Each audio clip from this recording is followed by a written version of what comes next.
Welcome back to the Bekunda world of behavioral health.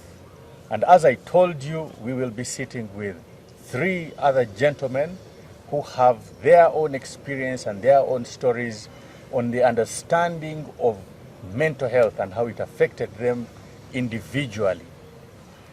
Thank you for always tuning in, and let me introduce you to my guests. Hi guys. Hi. How are you doing? Good.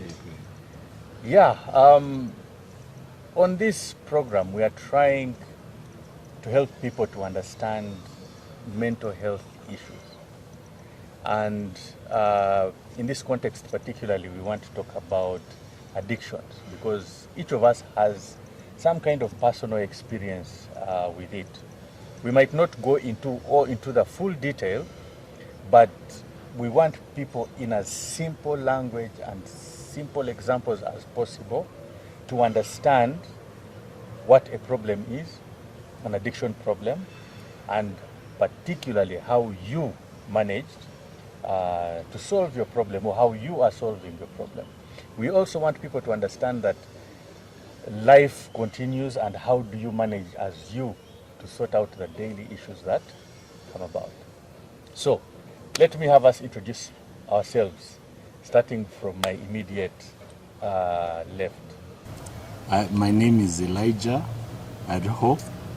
Also, some people know me as Bernard, and I think that would be a story for another time. But my experience with drugs and alcohol and cigarettes addiction is my only qualification to talk about mental wellness issues. In recovery, I continue to learn every day more and more about my condition, and one of the things that helps me very much is to be willing to share my strength, hope, and experience. Okay. Yes. Thank you. Next, we have. Hi, Bill. I'm Asimwe Joshua.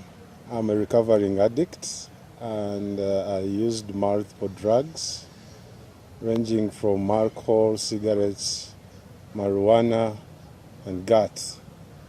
I used them for quite a long time, like 14 years, and I found some relief when I joined rehabilitation.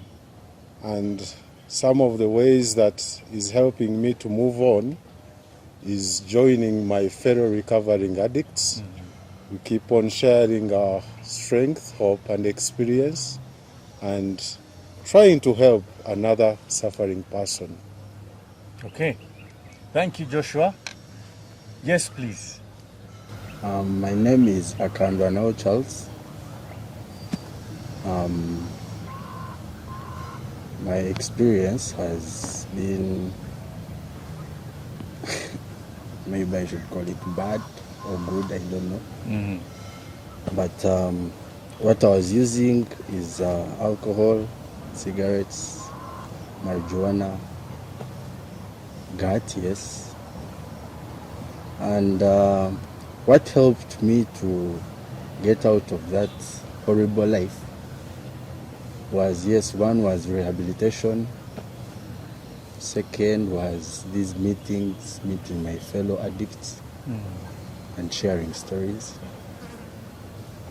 And 3, following the steps. Okay. Yes, I guess our dear viewers, from your experience, those who have been watching and following, we have now something in common. I will just say it again for emphasis. I am also an alcoholic in long-term recovery, and I also went through a treatment program. But as we shall discover that the treatment program is not the end of it. When you finish a treatment program, you begin another chapter. So let's get back to it, because you have talked about some heavy stuff. Marijuana, alcohol, cat, I don't know what else, right? But have you experienced a point, let me start with Bernard, have you experienced a point where you know what to do or you don't know what to do, especially during your time of addiction? Well, in my time of addiction, I certainly didn't know what to do all the time, because I learned that all my behaviors, my using, my thoughts were, for lack of a better word, insane. That I lived in my own world, and I relied so much on my own knowledge, which was, of course, like many addicts, always intellectually vain. But to recover, I had to be willing to humble myself and accept a new set of ideas, because my addiction, my substances that I was using were only just a solution to an inner problem. And I think that inner problem was more the mechanics of my mind and how I perceived the world and how I responded, and that's what informed the insane actions and the falling about of my life, because of not dealing with what was going on inside that maybe I probably didn't see or respond or react to the world like most people who others would say are sane, who do the proper things. Okay. And of course, there is a lot of difficulty. You don't understand yourself, people don't understand you. No. Of course, people don't understand you. Yes. And what they don't know is that you have no clue yourself Yes. what's going on. But in recovery, when I admitted and put my pride aside that I actually didn't know, I now was ready to listen to other people who have gone through the same thing as I had. Yes. And also, I think another comforting idea was the knowledge that I am not alone. And hearing other people's stories and their testimonies gave me more encouragement that, it's not so bad.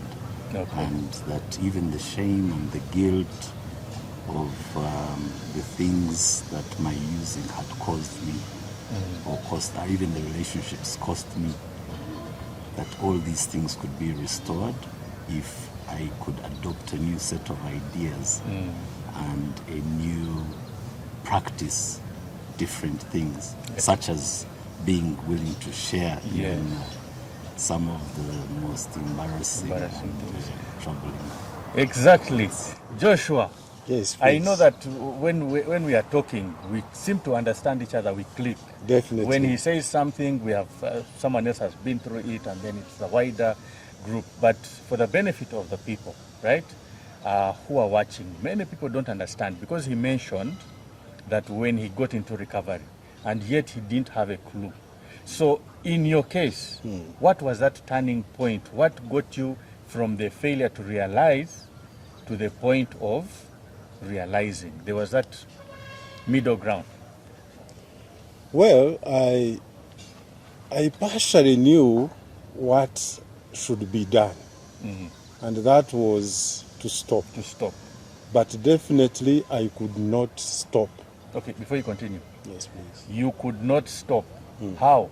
Because a person will tell you, for me, when I'm drinking, I will take a glass and I go home. So what was it? What was that uniqueness about you that you can't stop? Really, by that time, I couldn't tell, because there was this compulsive behavior within me that even when I didn't want to take, I found myself already taking. Until I reached a point of hitting rock bottom. Okay. And of course, all the consequences that followed that were not good at all, that really made me to think about my life twice and see where I'm heading to. Yes. After all, I've lost all that I had, all the relationships, the essential relationships, that is the family and people who care about me. I lost it all in life. Yes. And that's when I came into moments of clarity and started to think of what could be a solution. And Okay. that was my turning area to seek for help. To seek for help. So was it like a snap moment? One day you couldn't control yourself. The next morning you woke up with this realization that, you know what, today is the day? Or was it a process? How did that happen? This is not just in a moment. Yes. It took a gradual process. Moments of trying to quit on my own, a week, couldn't manage, go back. But it took me time to keep on realizing that, no, I'm heading to doom. Until I had to accept totally that I can't help myself. Yes. And then, indeed, I Yes, it received happened. that help. So it was gradual, okay? And I think I'm kind of identifying with that because people don't understand. They think today I am having a problem, tomorrow it's just a drink. Don't put it in your mouth. Because you have both mentioned, I wanted to stop. And how do you stop? You don't put it in your mouth, okay? So, Charles, tell me, how was your turning point? Did it, because we usually have something different about what happens to us. What got you to the point of saying, you know what, I think I should get done with this? What should I say? It triggered me or forced me to reach that point. Was my life was going into shatters. It wasn't going. It was actually shattered. Shattered. I had lost relationships with parents, with lovers, call it. I failed finishing school. I was involved in many accidents, day in, day out. So I looked for help. That was my turning. Okay. So it was very bad. It was very bad. Very It was bad. terrible. And I think all of us nod in unison that it got Yes. to a point where it was very bad. Yes, and as we go on, we are going to take a short break, and following this, we shall have their stories individually coming subsequently. GTM, we will be right back.